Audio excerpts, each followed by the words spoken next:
Have you ever found yourself in this just super frustrating pattern? You meet someone amazing, things seem to be going great, and then, poof, they pull away. Or maybe you're the one who hits the brakes, even when you really, really like them. It is such a confusing cycle, and today we're going to get right to the heart of why we push people away. It's a weird feeling, isn't it?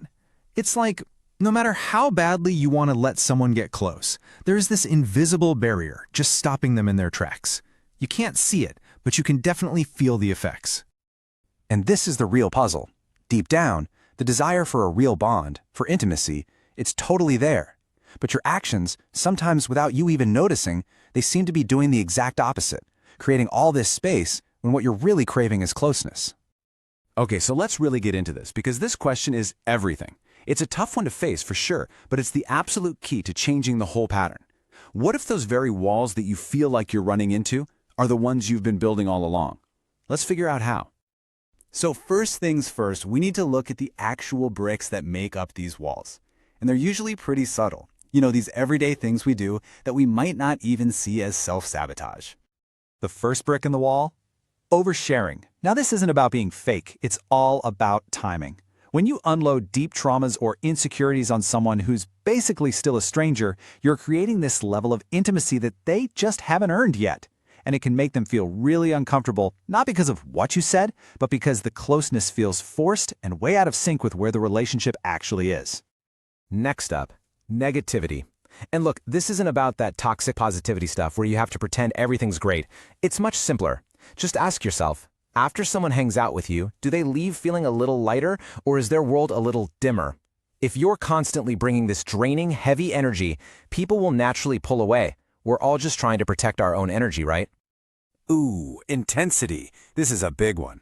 It can look like neediness, demanding a ton of attention that doesn't really match where you are yet. Or it could be overfamiliarity, like, using pet names on a second date.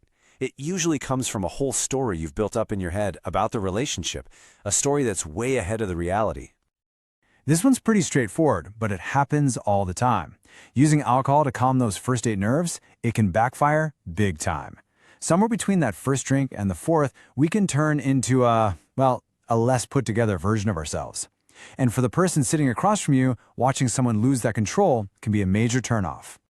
And finally, there's not really listening. This can happen for all kinds of reasons. Maybe you're anxious about what you're going to say next, or maybe it's a bit of arrogance. But the result is always the same. The other person walks away feeling completely unseen and unheard. You just can't build a real connection if you're stuck in your own head, just waiting for your turn to talk. Now, what's really fascinating is how all these little behaviors start to feed into a much bigger dynamic in our relationships. It's this sort of push and pull dance that I think a lot of us know way too well. So this dance has two main roles. You've got the pursuer. This is the person who's always trying to create connection, seeking reassurance. They want to talk things out and feel really rejected when their partner needs space. And then you have the distancer. The distancer feels totally overwhelmed by all that pursuit. They want autonomy, and they deal with their anxiety by withdrawing and creating distance. And here's how it turns into this vicious cycle. One partner, the pursuer, gets anxious about the distance, so they try to move closer. But that makes the distancer feel suffocated, so they pull away even more. Of course, that withdrawal just makes the pursuer even more anxious, so they pursue even harder. And the whole loop just gets stronger and stronger. So why? Why do we get so trapped in this dance? What's really fueling this engine? Let's peel back one more layer here and look at the really deep-seated fear that's usually running the whole show. At the core of all this is something called rejection sensitivity. Now, this is more than just not liking rejection. I mean, who does? This is a psychological habit of anxiously expecting to be rejected, of seeing it everywhere even when it's not there, and then reacting to it with this really intense pain. And that leads us to this really tragic paradox. The fear of being rejected is so overwhelming that it actually causes us to act in ways, like being way too intense or completely shutting down, that end up creating the exact thing we were so afraid of. We literally bring our own worst fears to life. So if this whole cycle is so painful, why on earth do we keep doing it? Well, our brains are wired to want consistency.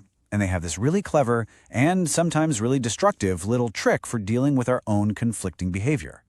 And that trick is called cognitive dissonance. It's that uncomfortable, squeamish feeling you get when your beliefs and your actions just don't match up. And when we feel that discomfort, our brain gets super motivated to fix it, one way or another.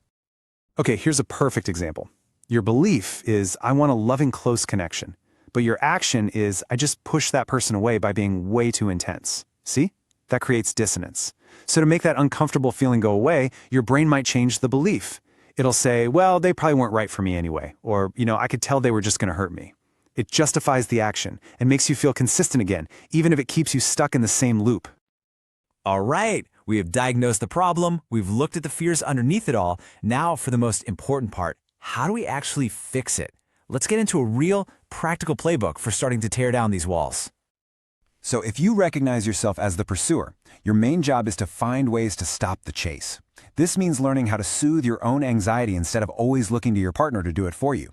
It's about pouring that energy back into your own life, developing your own interests. When you build your own security, you create the emotional space for your partner to actually want to move towards you. And if you're the distancer, your challenge is the opposite. It's to practice moving toward connection instead of away from it. This means learning to share how you feel even when it feels really vulnerable. A super powerful strategy here is to actually schedule time for emotional connection. When your partner knows that dedicated time is coming, it can really lower their need to constantly pursue you for attention. We've covered a lot of ground here, from these tiny behaviors to some really deep-seated fears. But real change, it doesn't happen all at once. It happens brick by brick. So the real question I want to leave you with is this. Looking at those walls you might be building, what is one single brick you can decide to remove starting right now?